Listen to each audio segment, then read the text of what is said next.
Одмон дээр шинжилгээ таны мэдхийн сувгийн Европ судлаач Зулаа болон урлаг судлаач Амин Амины бие бэлтгэн хүргэдэг Бурхтын домог нэвтрүүлэг маань эхлэхэд бэлэн боллоо. Та манай подкаст нэвтрүүлгийг NTV телевиз болон Одмон дээр радио 83.3 107 хост телефоноор хүлээн авч сонсож байна. Нэвтрүүлгийн хамтран ажиллагчаар Монгол хүнд шинэ машин ураатай сайн моторс болон үрждэг сар хариултаа хадгалын үйлчлэгийг санал болгож буй Худалдаа хөгжлийн банк оролцож байна. Өдрийн мэнд Амина. За өнөөдөр бид нар ямар домог сонсох вэ? Өнөөдөр хоёлаа грекийн домог зүү маш алдартай. Мөн pop соёл, уран зохиол, кинод өнөөдөр хүртэл хийгцээр байгаа гоё сэдвийн гоё домгийн талаар ярина. Энэ бол Ябагийн өсөлт дээр бол Джейсон болон аргонавтууд. За тэгээд монгол хэл рүү мэрэгэнгүй орчуулга гэдэр бол Ясон болон аргонавтууд гэж нэрлсэн байдаг. Яг грекээр элинчүүдийн хэлээр бол түүний нэр нь Ясонас юм байна. Тэгэхээр нэг дундуур очиод Ясон гэд нэрлэлчээ. Ясон болон арго хөлөг онгоцны талаар домгоо хоёлоо өнөөдөр эхэлж байна. Тэгэхээр хоёлаа энэ домгоог бол хоёр хувааж, бид хоёр нэвтрүүлэг болгон оруулж байгаа. Учир нь маш он сонирхолтой гой үйл явдлууд болдог. Гэхдээ өнөөдөр хоёлаа яаж эхлэх вэ гэхээр хоёлаа ер нь бол өнөөдөр яг Ясон гэж ямар учиртай тэр алтан ноосны эрэлт гарсан юм. За тэр нөгөө эрэлтний явахаас алтан ноос тэр хуцтай алтан ус ноостой хуц ямар учиртай юм. Тэгээд мөн тэдний арго хөлөг онгоцны талаар. Тэгэхээр арго гэдэг маань өөрөө тэдний усан онгоцны нэр.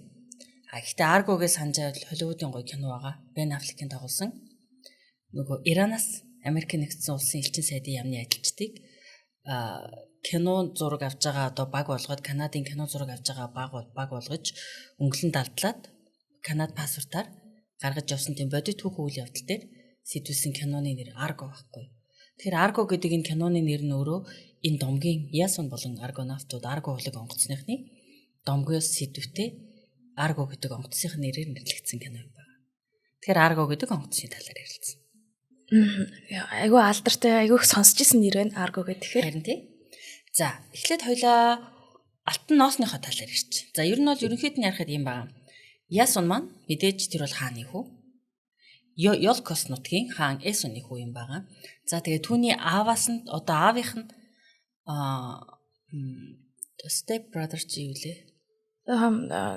Яг төрсөн биш гэхдээ ах нь юм тий. Төрсөн биш ах нь ааваас нь аавынх нь эрх мэдэл хаан сэнтийг булаагаад авчихсан байхгүй шудраг бусаар булаагаад авчихсан.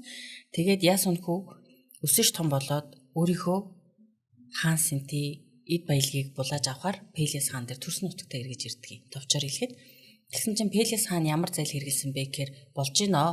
Би чинээтэй хаан сэнтий удам усаагч нь эргүүлж өгье. Гэхдээ нэг нөхцөлтэй орондон ч надад Колхист байгаа алтан ноосыг авчраа гэж даалгавар өгдөг. За тэгэхээр энэ алтан ноос гэдэг нь ямар учиртай вэ гэхээр ер нь бол алтан ноос өөрөө хаанчлал, хаант засаг, эрх мэдэл, тэнгэрлэг одоо хүчийг бэлэгддэг учраас чи энэ бүгдийг авчирч чадвал чи хаан байх хувьтай хүн одоо хаан байх үс хүн юм байна. Ёлкос хотын ард түмэн тийм агуу хаантай байж болох юм байна гэж итгэсэн учраас маш хэцүү даалгавар өгöd алтан ноосыг авчраа гэд Ясоныг явуулж байгаа. За Ясон тэгээд энэ аялалдаа Арго гэж гайхалтай хөлөг онгоц хийгээд домгийн хөлөг онгоц хийгээд Арго хөлөг онгоцон дээр их сурвалжуудаас хамаарад өөр байдаг л да. Гэхдээ ер нь бол нэг 50 баатрээр Ясонтой нэгдээд Арго хөлөг онгоцон суугаад тэнгис талаа гатлаад одоо Юксин Понтус гэдэг маань хар тэнгисийн зүүн өрөг дээр байгаа одоогийн гүржин газар нутаг дээр байгаа Колхис хэмээх домгийн хот юм байна. Гэхдээ тэр хот нь одоо Кутайси гэдэг гүржин хот байхгүй юу? Тэгэхээр нөгөө грекийн эртний домгууд маань өөрөө нөгөө газар дундын тэнгисээ тойроод хар далаагаа тойроод грекийн иргэншлүүд хэрхэн хурж ирснийг ингээд илэрхийлээд байдаг. За өнөөдөр бид нар бол нөгөө бага Аз дээрх очсон, Анатол дээр очсон, Эгийн тэнгисийн эрэг дагуу очсон, хойд Африкаарч явсан тий. Атласын нуруу гэл тий. Гэтэл өнөөдөр би таана очиж ийнэ гэхээр хар тэнгисийн зүүн эрэг дээр. Өнөөдрийн одоо Сакартвело гэдэг гүржүүд өөрсдөө нэр аялжуулалтын компаниудад аргонавтуудын мөрийг мөшгцгөө энэ гэсэн програмууд үүд юм байл шүү дээ тий. Яг үнэ эдгээр чинь яагаад тэгэхээр арго хөлөг онгоцныхны явсан замаар Эгийн тэнгисийг гатлаад Дарданеллийн хоолойг гатлаад Мармарын тэнгистэй Гандгийн тэнгисийг гатлаад Босфорын хоолойг гараад хар тэнгис дээр ирж байгаа. Тэгээ хар тэнгисээр явсаар байгаа хар тэнгисийн зүүн эрэг дээр Колхис дээр домгийн колхис өнөөдөр бол Кутайси гэдэг нэртэй Гүржи хот юм билээ. Тэр хот дээр очиод тэнд байгаа тэр алтан ноос гэдэг зүйлийг аваад нутагтаа иргэн ирж байгаа талаар домгийн байгаа. Тэгэхээр одоо бүгдээрээ одоо Ясон гэж хэн байсан талаар товчхон ярьчлаа тий. Тэгэхээр хоёлаа энэ алтан ноосны талаар яриа. Энэ алтан ноос ямар учиртай юм бэ? Яагаад энэ алтан ноосыг авчир гэсэн? Ер нь энэ хаанаас гарал үүсэт юм бэ гэж. За тэгэхээр алтан noosны гарал үүс нь хаанаас эхлэх вэ гэхээр мэдээж манай дурламтгай бурхтаас эхэлнэ. За тэгэхээр энэ удаа Тэнгис далайг эрхшигч. Тэнгис далайг эрхшигч Посейдон маань Тефани гэмэх нэртэй Бесалтес гэдэг хааны маш үзэсгэлэнтэй охин дурлж байна. Тэр хосгоогоо үзэсгэлэнтэй, дур булаам сайхан охин байж. Гэхдээ тэр хааны үзэсгэлэнтэй охин дурлсан Баатар Эрс өөр нутгийн хаад маш их байж. Тэр охиныг өөрийн гэргээ болгох гэсэн, хатнаа болгон залах гэсэн хүсэл сонирхолтой тэм залууд кавалерууд маш их хэлсэн учраас Тэнгис далайг эрхшигч яасан бэ гэхээр мэдээж өөрийнхөө нөгөө хуурах чадварыг хэрэглээд тэр үзэсгэлэнтэй охин үзэсгэлэнтэй гүнж Тефаниг хулгайлаад Крумиса гэдэг арал дээр аваад ирсэн юм байна.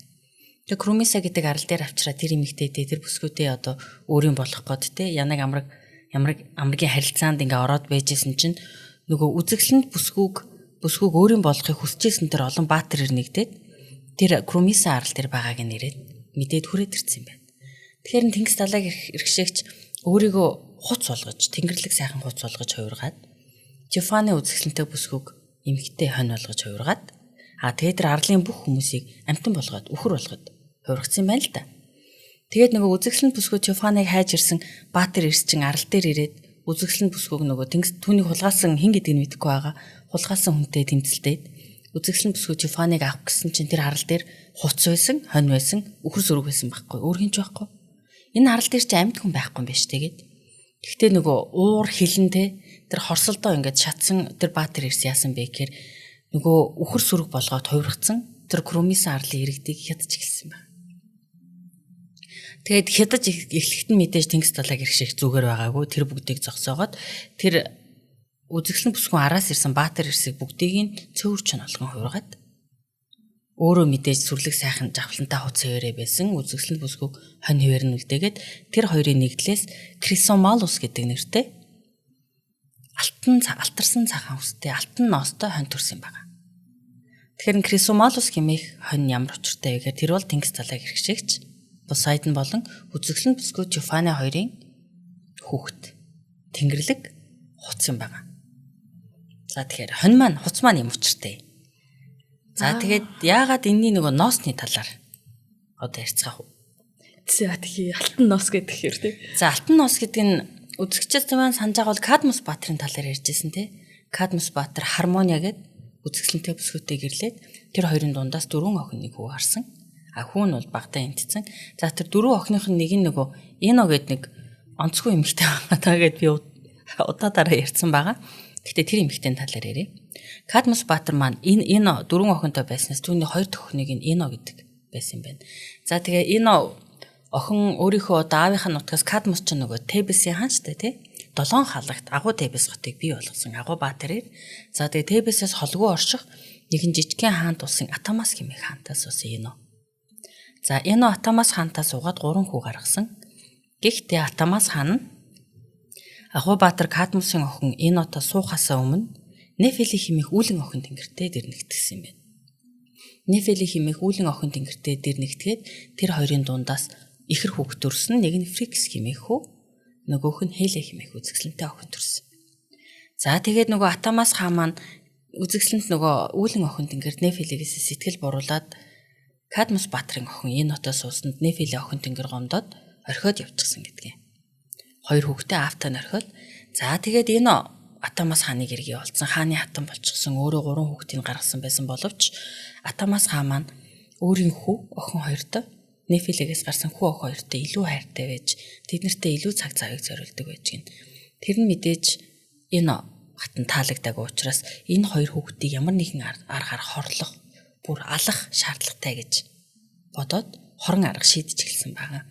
За тэгээд энэ бодож ямар арга шийдсэн бэ гэхээр яг тэр үед нь тэдний нутагт нь маш их одоо Йолкос нутагт гэсэн үг шүү дээ тий. Тэр нутагт нь маш их тийм ган гачиг гарч илтэй. удаа тариа урахгүй, хоолон суухгүй, газар тариалан ирэх ямарч боломж байхгүй, хурд хунц орохгүй, хортон шавж ургасан жоохон будаа тариаг нэдээд ээжгэн. Тэгээд Атамас хаан өөрийн их нартайгаа зөвлөж жагаад Дельфигийн зүнч рүү Аполло, нарны бурхан, мэрэгэн бурхан те гэрэл гэгэний бурхан Дельфигийн зүнч рүү очиод бурхтын тааллыг сонсё. Яавал энэ гачиг өвчин зовлон өсөглөн гэтлэх талаар бурхтын тааллыг сонсъё гэд өөрийнхөө одоо хідэн зөвлөхүүдийг явуулж гин. Дельфид очиод ирээ. Дельфигийн зүнчөөс бурхтын тааллыг сонсоод иргээд харин энэ завшааныг ашиглаад энэ хотон ямар яасан бэ гэхээр нөгөө явуулж байгаа элчидээ авилга өгөөд Дельфигийн зүнч юу ч гэж хэлсэн бай. Эргэж ирээд энэ ган гачиг өвчин зовлонг Нефелийн охин тэнгэрийн хүүхдүүдийг бурхтад өргөл барьцуулган өргөжөөж гатлана гэж хэлээрэй. Ямар муухай хойд ээж вэ? Харин тийм муухай хойд ээж гэж би их олон ярьсан да энэ. Тэгэж хэлж гин. Тэгээд нөгөө энэ хатны харамсалтай те энэ хатны ятгалагд орцсон авилгыг авчихсан байсан. Тэр элтнэр яасан бэ гэхээр Дельфигийн зүнчдэр эргэж ирээд үнэхээр их ган гачиг тохиолдолноо. Энэ ган гачгийг тайлах, бурхтыг тайвшруулах ганц арга байгаа нь та өөрийн ихрүүд болох Фриксэлэ хоёрыг бурхтад өргөл барьц болгон өргөл. Бурхад тайвшраад арвин их ургацтай болоод энэ үлсгэлэнг ган гачгийг бид нар давтуулна гэж хэлсэн юм байна. Атамас хаанд хэдийгээр өөрийн хайртай хүүхдүүдээ бурхтад те өргөл барьц болгон өргөх нь хэцүү байсан боловч ард иргэдээ бодоод ард иргэдэг олон хүнийг нь ган гачих өвчин зовлонгоос гэтлүүлэхийн тулд үүнээс өөр арга байхгүй гэж итгэсэн байсан тул өөрийн хоёр хүүхдээ Фриксэлэ хоёрыг бурхтад өргөл барьц болгон өргөхөөр эндэр бэлдээд алах гэж байж л дээ. Тэгсэн чинь яасан бэ гэхээр зарч бурхан Эрмес тэдний өмнө гарч ирээ. Зарч бурхан Эрмес тэр нөгөө түрүүн Крисомалус гэдэг нэртэй алтан ностой хуцыг хоёр хүүхд рүү илгээсэн юм байна. За мэдээж тэдний ээж нь үүлэн охин тэнгэр Нефели бол хүүхдүүдэд аварсан. Гэхдээ аварсан арга нь бол зарч бурхан Эрмес тэр алтан ностой хуцыг хоёр ихэр рүү илгээгээд тэр хоёр ихэр харин тэр алтан ностой хуцсны дээр нь гараад мордоод тэгээд нисээд явсан гэдэг. За тэгээд тэр алтан ностой хуц бол нисдэг байсан. Ичдтэй алтарсан ингээд гой сайхан шаргал ностой нисдэг Ерүсийн амтан байсан гэдэг. За тэгээд нөгөө алтан ностой хуц маань хоёр ихрийг суулгаад нисжилтэй зогтож эгийн тэнгисийг гатлаад харамсалтай ингээд задгаа тэнгис дээр нисчих хооронд Эли охин нь унтчихсан гэдэг. Алтан ностой хуцнаасаа унаад харамсалтай намнаасаа алдсан гэдэг. За тэгээд Эли охины унсан газрыг нь Элеспонтус буюу Элегийн тэнгис гэж нэрлэдэг. Тэр нь одоо хаана вэ гэхээр Дарданелийн хоолой юм байгаа. Эгийн тэнгисээс Мармарын тэнгис рүү орох тэр хоолой холбоо Дарданелийн хоолой гэдэг. За түркээр бол Чанакале гэдэг нэртэй газар. Тэгэхээр тэр орчмыг Элеспонт гэж нэрлэдэг. Эли унжин амнасаа алдсан газар учраас Элегийн тэнгис гэж нэрлсэн юм байна. Понтус чинь тэнгис тий. Яа, ямар эмгэнэлтэй юм бэ? Ингээд яаж иж ам гарчаад тэгэд аврагдчихгүй тий. За энэ сайхан нэвтрүүлгийг маань бидэрт хийх маш том боломжийг өгж байгаа ивент тэтгэгч нараа зарлан нүрдъя. Ингээд бидний өнөөдрийн нэвтрүүлгийг ивент тэтгэгч хамтарч ажиллаж байгаа Монгол хүнд шинэ машин ураатай сайн моторс байна. За сайн моторсын Geely Redara гэдэг брэнд байгаа юм байна. За энэ автомашины брэнд болохоор 100% цахилгаан пикап автомашины брэнд. Тэгээд Монголд сайн моторс маань яг энэ Geely Redara-г албан ёсны эрхтэйгээр нэвтрүүлж байгаа юм байна. Бүгд хамтдах хятад ард улсын тэргүүлэгч хувийн өмчөд Geely гэж групп байдаг. Тэгээд 30 жилийн хариун төвхтэй Volvo, Zeekr, Lincoln Co гэд ийм олон брэндүүдтэй юм байна л да. Тэгвэл Volvo аюулгүй байдлын стандарт гэж маш том стандарт байгаа. Тэрийг мөрдөөд Redara брендийг танилцуулснаас хойш 3 жилийн дотор дэлхийд 4-р маргаангүй орж байгаа. Яг энэ пикап машин. Борлуулалтаараа пикап ангилалдаа юу? Тийм. Тэгээд бүгд найрамд хятад ард улстай болохоор номер 1 EV пикап болж чадсан. Зах зээлийнхаа 60%-ийг эзэлж байгаа. Тэгэхээр ер нь зарагдаж байгаа 2 EV пикап машины нэг нь Redara байгаа байхгүй. Гоёнтэй пикап хэрнээ нөгөө цахилгаан байна гэдэг бол маш давуу тал л да. Тэгээд нөгөө манай уур амьсгал ахуйд их тохирсон машин шиг харагдаж байна л да. Нэгдүгээрт яг цахилгаан манай нөгөө замын байдлаас болоод яа харахгүй том машин унгах нь илүү тав тухтай аюулгүй байдаг. Тэгээд pick up гэхээр нөгөө цусланд хотын ойрхон нөгөө цусланд амьдардаг хүмүүс айгүйг болсон тий. Тэр хүмүүст pick up нь би өөрөө цусланд байдаг болохоор бас яг аргагүй хэрэгтэй. Хот хооронд ачаа зөөх, элдв тавилга зөөх, хоол хүнс зөөх гээл тий том машин хэрэгтэй болдог. Тэгээ pick up маань өөрөө туулах чадвар сайтай.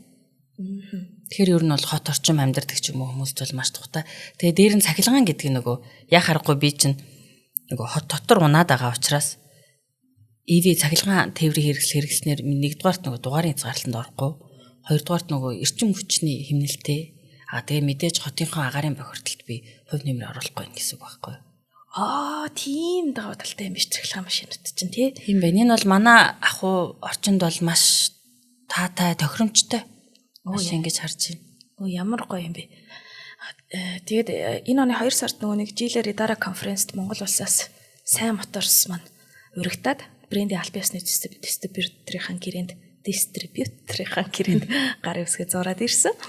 3 сарын 28-нд болохоор зайсан хийлд айгу том маш гоё энэ брендийг нэвтрүүлж байгаа гэсэн лонч ивент хийгээд манай хамт олон маань бол бас ивентэд нь очиод тий яг тэр танилцуулж байгаа за брэнд RD6 Horizon гэх мэтчлэн загваруудыг яг нүдэрээ хараад бид нар тэр машиныг өөрсдийнхөө нүдэрээ үзээд хурж ирлээ.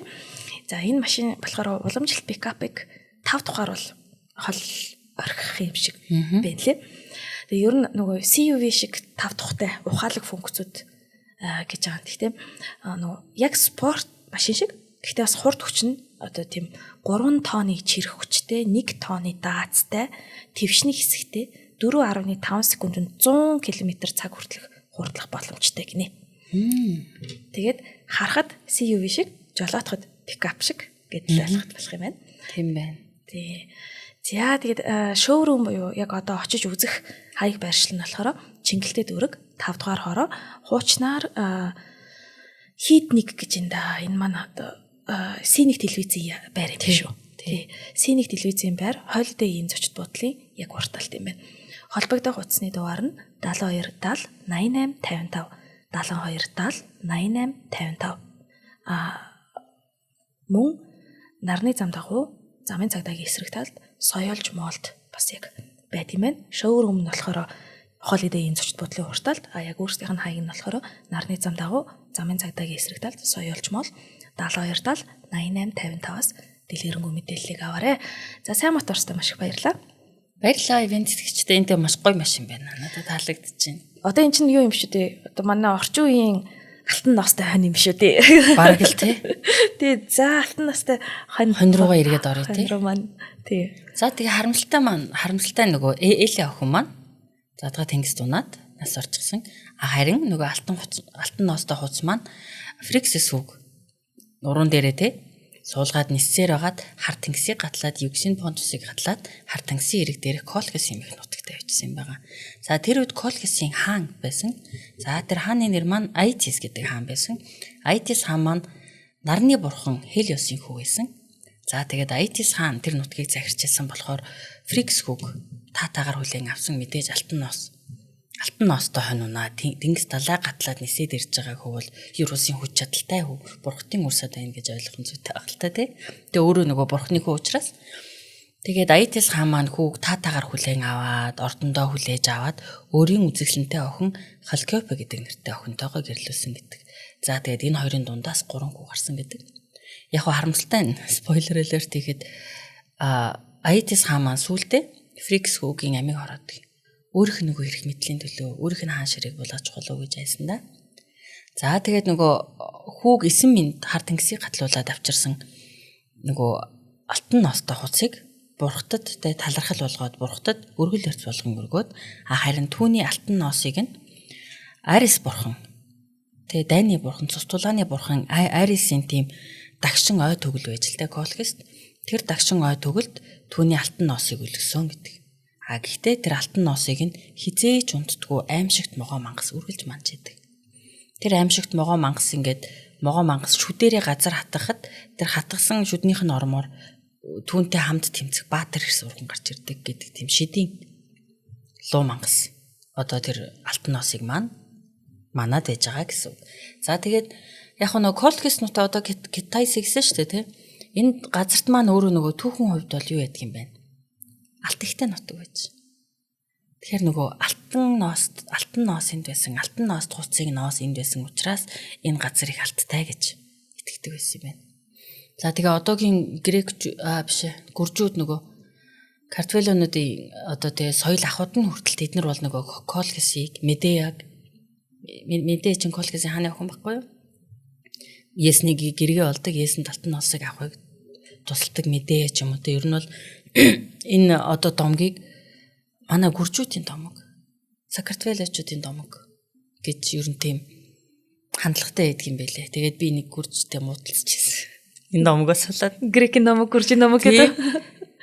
Үгүй наа чин Медея чин грек бүсгүй нөгөө Мария Каллас байсан байхгүй юу? Мария Каллас нөгөө Медеягийн хайрыг дуулж исэн байхгүй юу? Тэгэхээр би гайхалтай дуулж ин тэ гайхалтай грек гоо үзэсгэлэн гэсэн чинь аль нь энэ чин грек гоо үзэсгэлэн биш шүү дээ. Тэгэхээр би Мария Каллас чин грек, Медея чин грекийн домгийн нэгэн баатар шүү дээ гэсэн чинь ингээл бүү юм болсон. Нэр ямар сонирхолтой юм бэ? Славян домгуудад одоо бид нар Руслан, Людмила энэ гэж хэлдэг шүү дээ. Тиймэрхүү славян эртний Оросын домгуудад ч гэсэн зөвхөн Орос биш л дээ. Ер нь слав үндэстнүүд донд яг нэг энэ могойн талаар гардаг тий дандаа ингэж нүуний газраас ургаж гарч ирдэг баатрууд байдаг тий. Яа домгуудын огтлцоо бас их сонирхолтой шүү. Гайхалтай.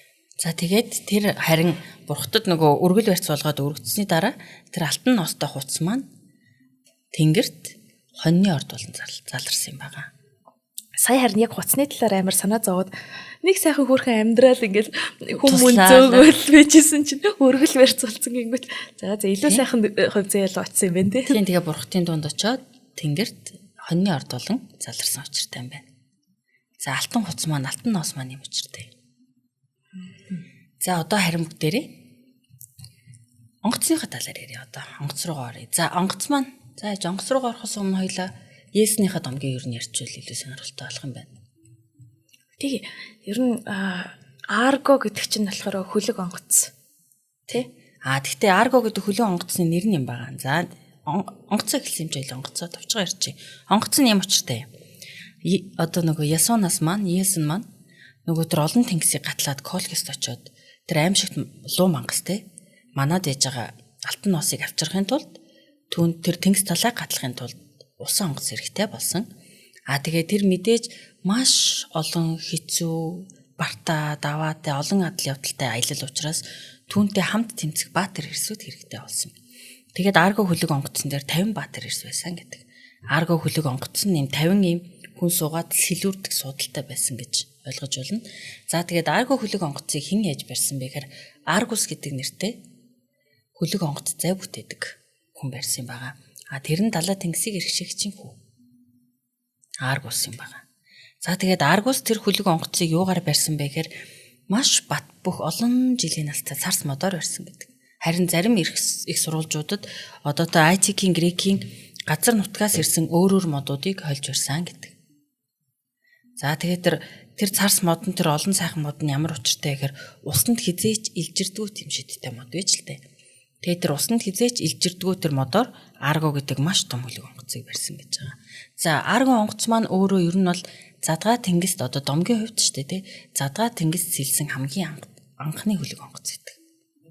Ягаад тэгэхээр тэр болтол дандаа нөгөө эрэг орчим сэлдэг байж л дээ. Голд усан жижиг завууд эрэг орчим задгаа тэнгис рүү гардаггүй тий. Задгаа тэнгис рүү гарна гэдэг нь эрэг харахгүй явна гэсэн үг байхгүй. Тэгэж явж зүрхэлдэхгүй байж. Гэтэл Арго гэдэг хөлөг онгоцыг тэгэж барьсан. За тэгээд Арго гэдэг хөлөг онгоцыг хэн ивэсэн бэ гэхээр дайчдыг, тулаачдыг ивэдэг тий. Тулаанчдыг ивэдэг охин тэнгэр Афина. Афина охин тэнгэр маань баатруудыг ивэгч охин тэнгэр учраас өөрийнх нь ивэдэг дэмэндэг олон баатар тэр онгоцсон дээр байгаа. Мэдээж үзэсгэлэнтэй Ясон бол баатар ир учраас Афина охин тэнгэр тэр онгоцыг ивэсэн гэдэг. Харин тэр онгоцны одоо үзүүр дээр нь яг нөгөө би устаа газрын хүн биш болохоор тэр завны эдэнгүүдийг юу гэж хэлдгийг мэдэхгүй байна л да. Гэхдээ яг хөлөг онгоцны нэг үзүүр дээр нь Бурхтын хатан Эрагийн цээж шиг сэлсэн байсан.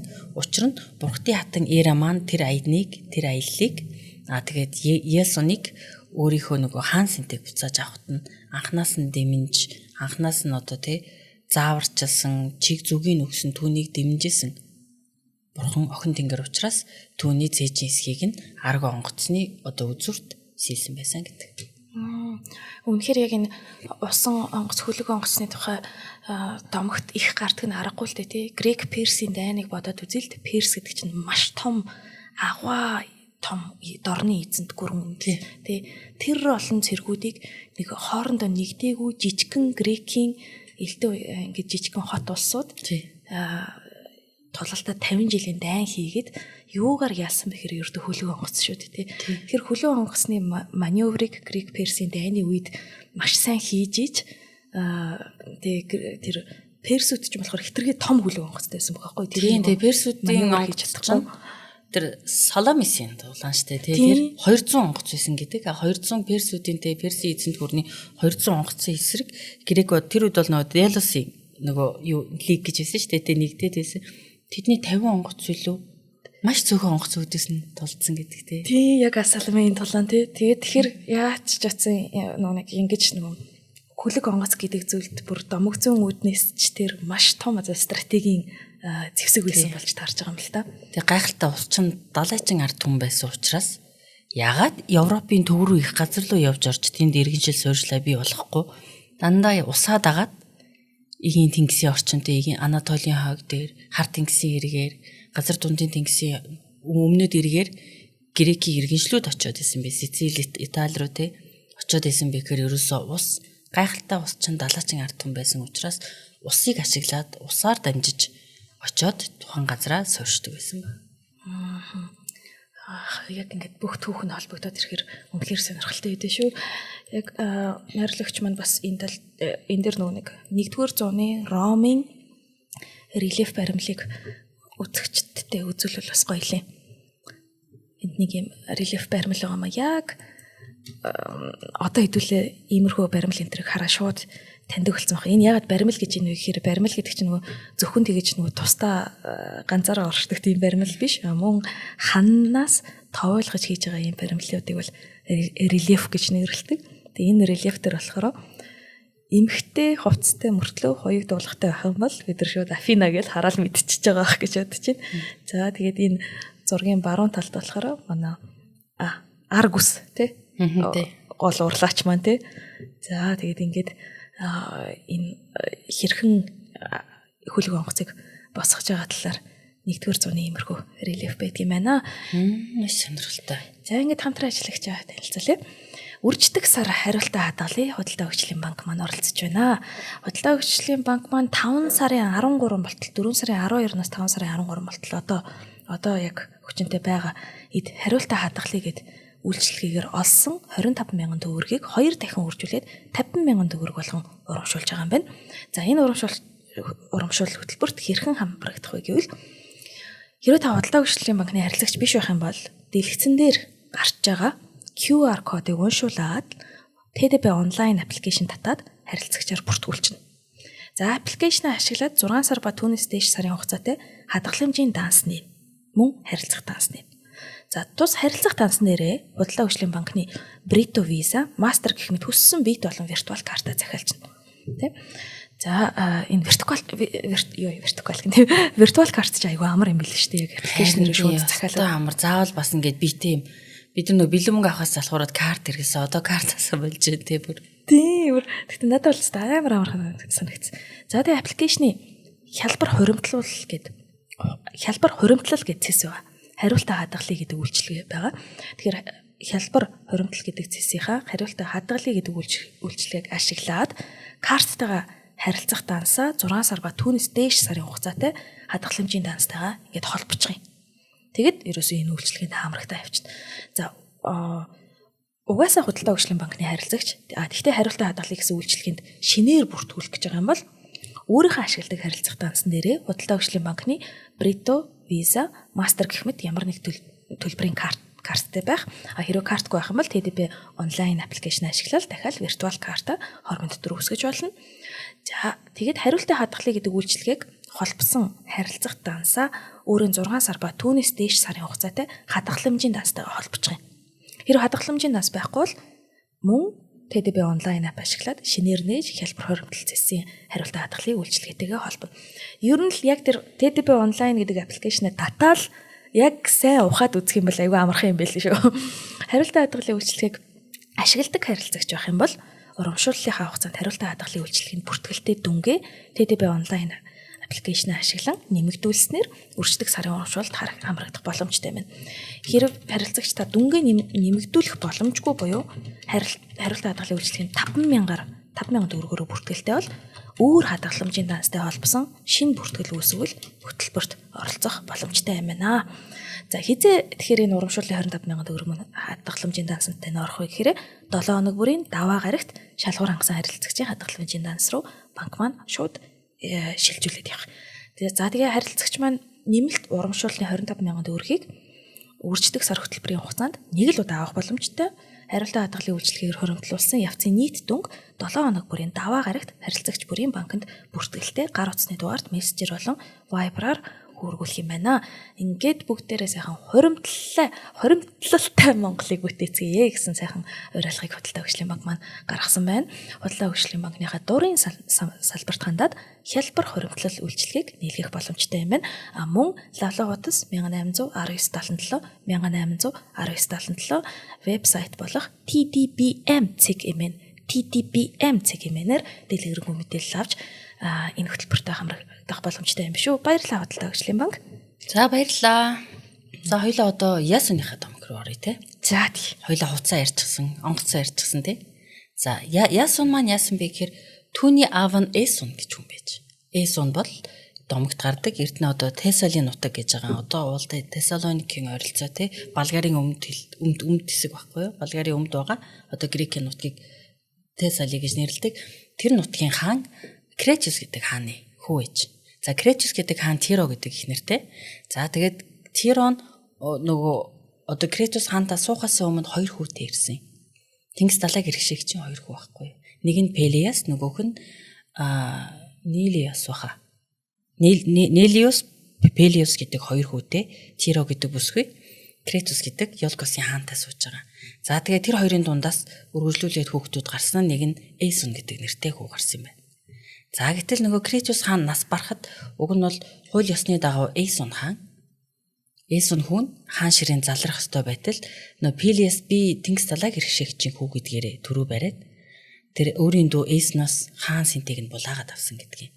За тэгээ хаан синтийг нь булааж аваад юу гэж одоо тэр хоёрын хооронд тийм тулаан болж байгаа байхгүй одоо Ёлкос хотын хаан синтийн төлөв тулаан болж штэ. Тэгэхэд нь хэрвээ би чамааг амьд үлдээвэл хизээч миний эрх мэдэл синтед чи өөрөө горилохгүй миний эрх синтийн төлөө тулаан хийхгүй надад өрсөлдөхгүй гэж андгаа тангараг өгвөл би чиний над өчүүхэн амийг чинь үлдээе гэж хэлсэндээ Эйсон тэгье би зөвшөөрье. Би дахиж чиний эрх мэдэл хаан синтийн төлөө хизээч тэмцэхгүй булаацлахгүй би гэж байгаа шүү. Тэр их чухал шүү. Тийм учраас намайг амьд үлдээгээч гэж гуйсанд Пелиас өөрөө аавыгаа нас нарсан одоо Кречус хааныг нас барсны дараа Ёлкос хотын хаан болоод хаан ширээг нь булааж аваад Эйсон гэдэг залуу үлдсэн гэж байгаа. За тэгээд Эйсон өөрөө Алкимеде гэдэг бүсгүйтэй гэрлээд Ясонаас буюу манай өнөөдрийн гол баатар Ясон хүү гаргасан юм.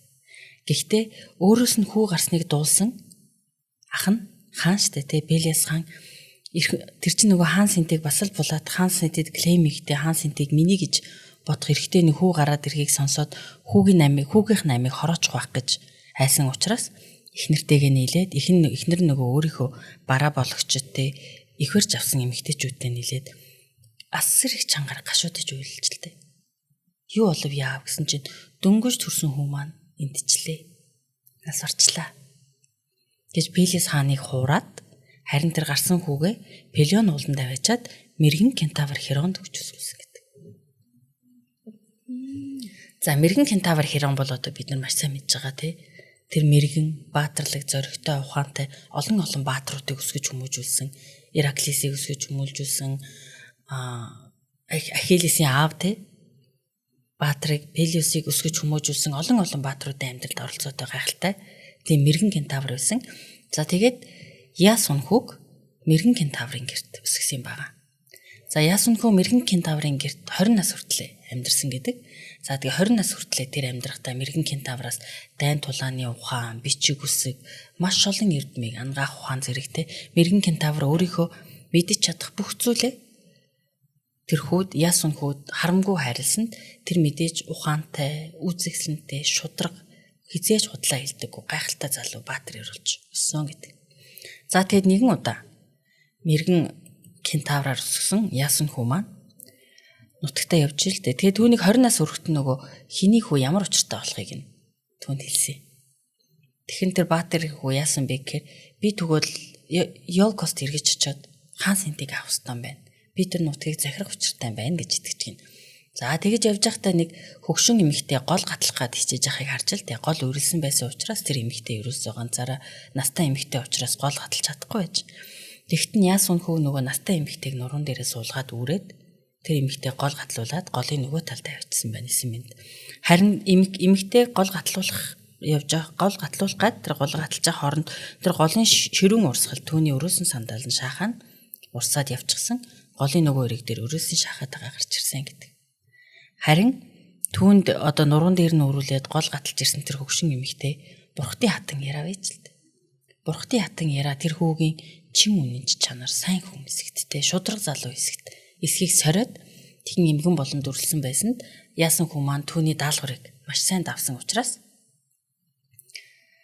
түүнд хаашаа яваад ямар учиртайг нь хэлээд түүнийг тэр цагаас хойш яасаныг бурхтын хатан яраа ивэдэг болсон юм байна.